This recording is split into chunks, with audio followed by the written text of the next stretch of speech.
Hey guys, MasakoX here. Before we begin today's video, I just want to tell you guys that I have a new shirt out on Teespring. If you want to be part of the Go Crew too, check out the link in the description or on the screen. See you around!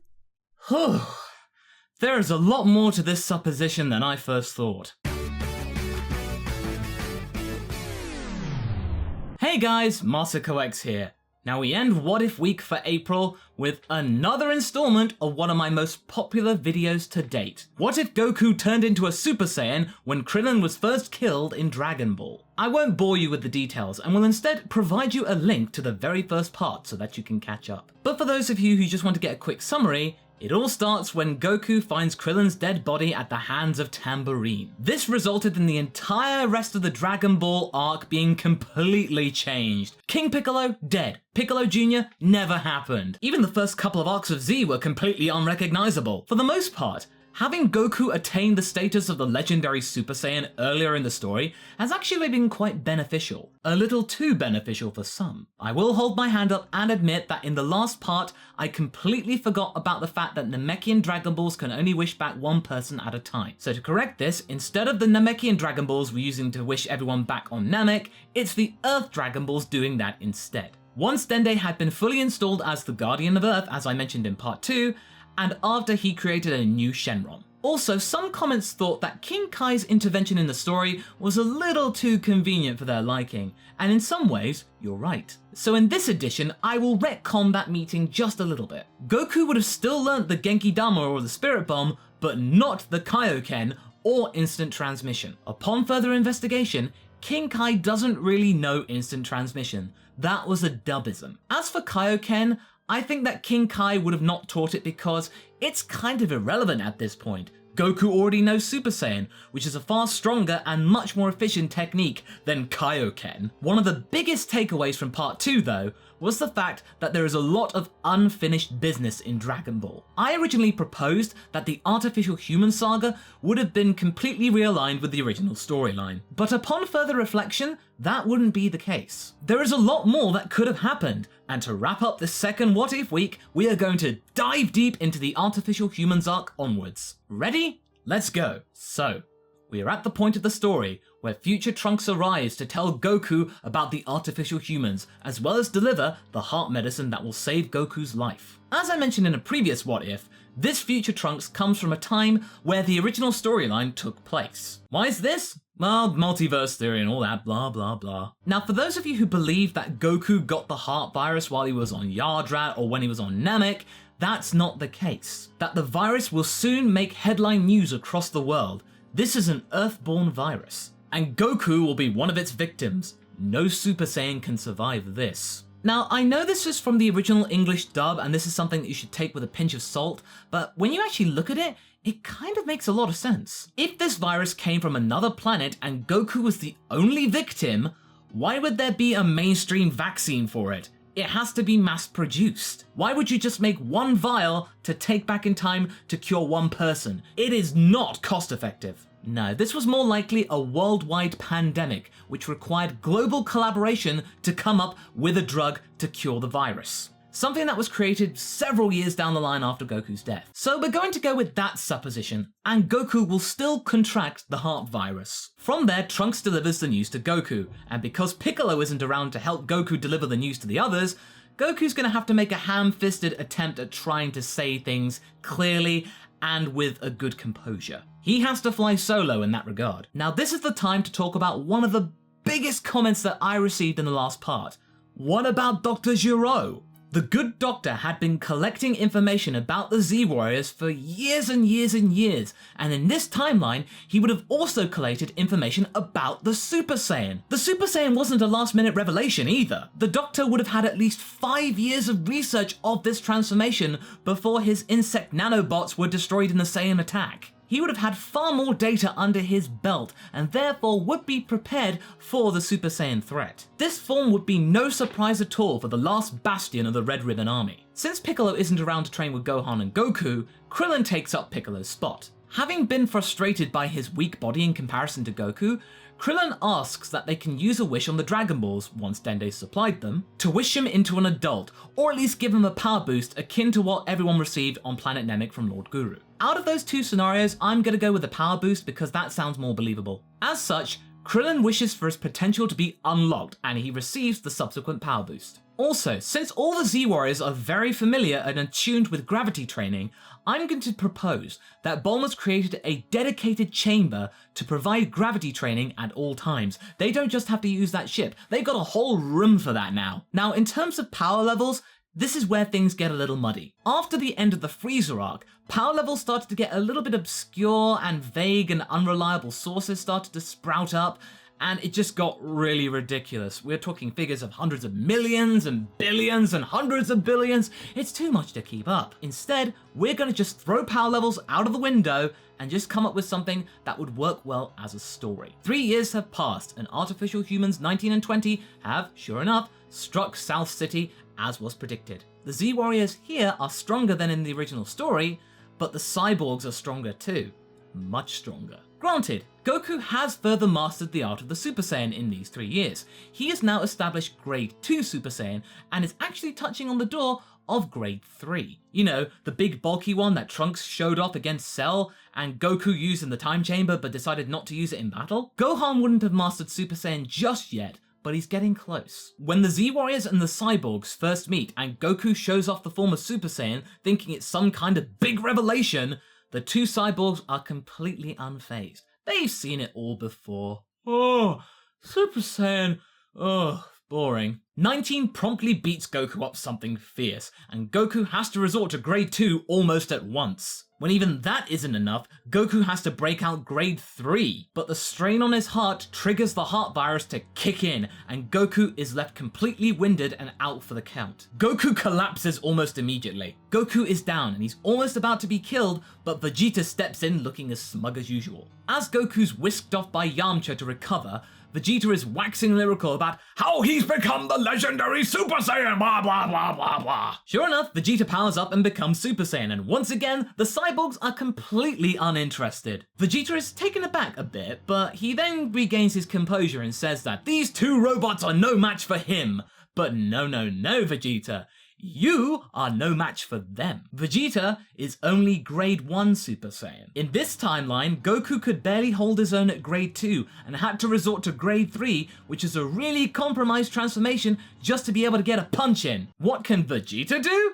Nothing! 19 just toys with Vegeta, and once he actually gets his mitts on Vegeta's body, he drains his life force, increasing the power gap even more. It's at this point where I think Gohan finally goes Super Saiyan. Something triggers deep inside of him. This, I think, is a combination of years of intense gravity training, the fear of dying, the fear of his father dying, and just the situation in general. It's really stressful. Alongside a weakened Vegeta, Gohan and the Prince of All Saiyans actually managed to hold their own against 19. But before long, Vegeta is mortally wounded thanks to the energy drain from 19, as well as the exertion of the Super Saiyan form. With Gohan having to go up against 19 solo, the gang have no choice but to use a solar flare and retreat. Krillin and Ten Shinhan perform a solar flare together, which buys them enough time for Gohan to grab Vegeta and get the hell out of there. Yeah, 19 and 20 here are a lot stronger. With Goku their only realistic hope at winning against these robots, the gang have to retreat and lick their wounds and figure out another plan. Krillin gives Gohan and Vegeta a senzu bean, and Vegeta is cursing something fierce about how weak he was in comparison to these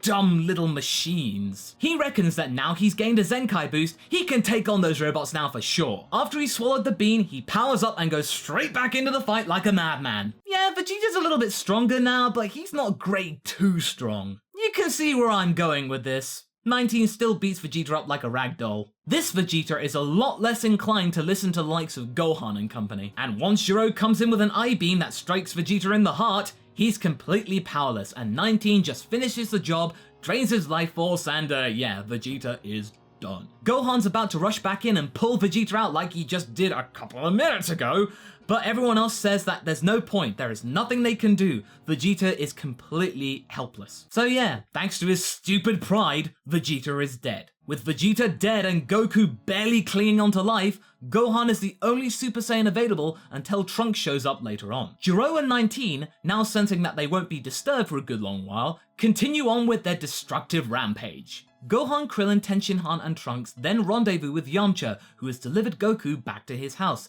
So that means he can actually recover in peace. After Goku's given the heart medicine, they break the news to Yamcha that Vegeta is dead. Despite not caring for the prince all that much, Yamcha is aware of the gravity of this news. The best thing that they can do is just wait it out until Goku gets better. All the while, countless people are being slaughtered. The only silver lining in this scenario is that Dende's around, so that means they can wish people back with the Dragon Balls once things blow over. As the gang move Goku to safety at Kame House because they believe that Gero will find Goku's house, he and 19 continue on with their march of destruction. Now this is when an interesting development occurs. Cell from the future, an alternate timeline where the original timeline took place, meets up with his creator. At first things are pretty cordial. The creation meeting its creator from another time. However, things start to get a little bit hairy when Cell requests to know where 17 and 18 are, so that means he can then absorb them and become perfect. Yeah, Gero's happy to see his creation and all that, but he's not quite ready to trust him with 17 and 18 right now. Besides, he's deemed them unnecessary to the matter at hand,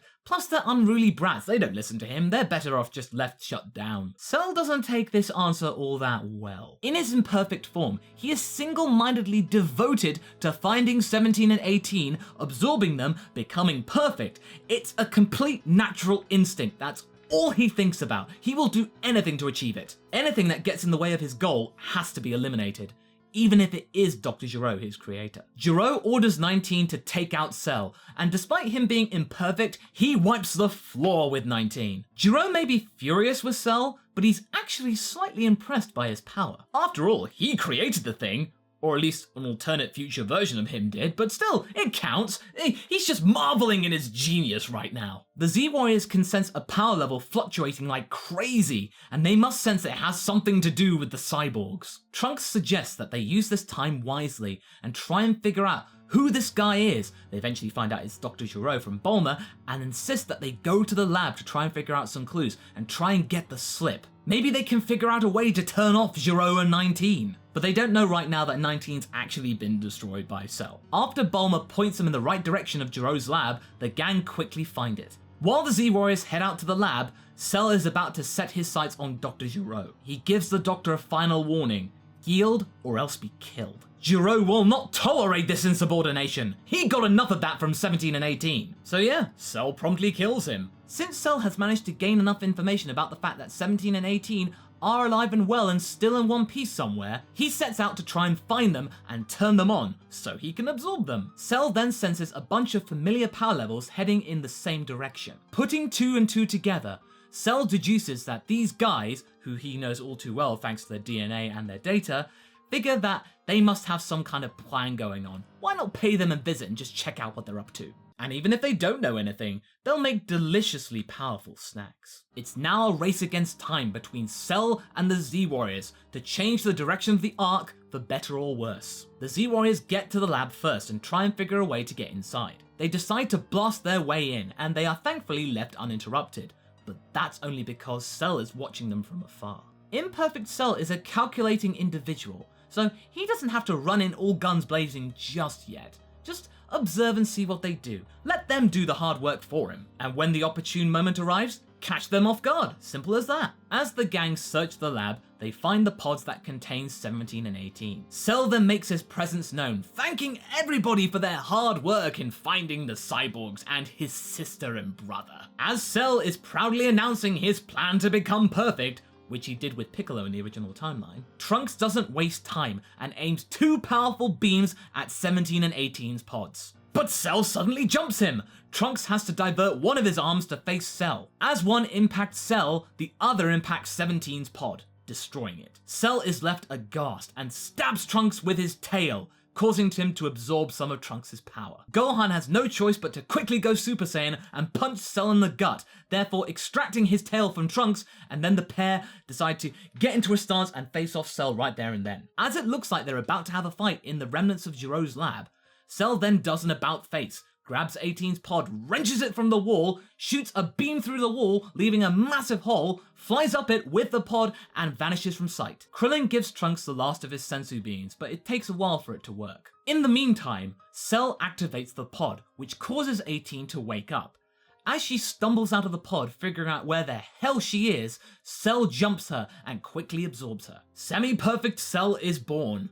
Now, why did he do this? What's the point? He recognizes that this Trunks must have come from another timeline, so therefore, he has a time machine. He could wait for the moment when Trunks decides to return to the future, jump him, grab the time machine, head to another time where 17 is still alive, absorb him, and then he can become perfect after all. All is not lost for the biomechanical android. So now, we have a recovering Trunks, Gohan, Krillin, Tenshinhan, and Yamcha all trying to figure out what the hell they're gonna do, Goku desperately trying to heal after the heart virus, and a semi-perfect Cell on the loose. How do things go from there?